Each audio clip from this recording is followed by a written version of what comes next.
The fetus is very small and vulnerable. Nag-internal bleeding ka. We stabilize it. But the trauma has put your body into shock. Do everything, Doc. We're doing everything. Sa ngayon, full bed rest ka muna.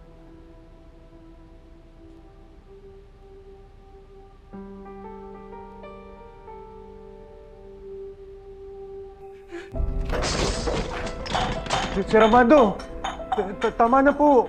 Ano po bang nangyari? Ano po bang ginawa sa inyo ni Ma'am Aurora? Huwag mo akong pakialaman, Kylo. Sir, kung ano man po yun, kalimutan nyo na yun. Sadyang demonyo lang po talaga yung mga amo natin. Halimaw. Huwag mo pagsalitaan ng ganyan si Aurora. Hindi mo alam ang sinasabi mo. Naintindihan mo?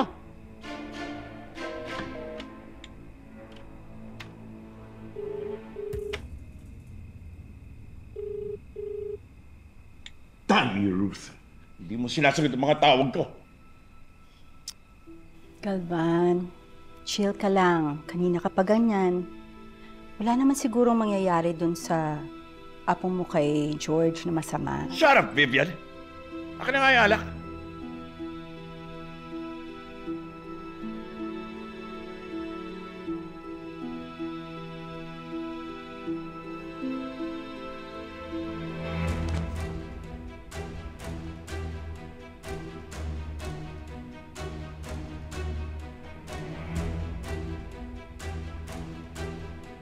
Kinampihan na nga.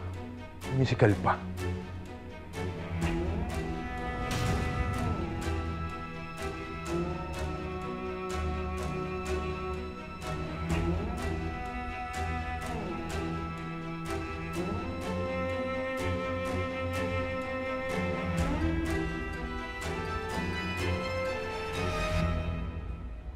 Hello po, Sir Galvan.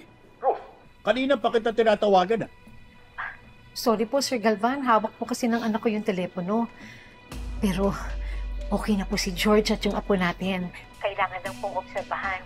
Ruth, pagsabihan mo yung anak mo na mag-iingat siya. Para siyang hindi buntis, ha? Sir Galvan, nag-iingat naman po si George. Tinulak po siya ni Sam. Ano?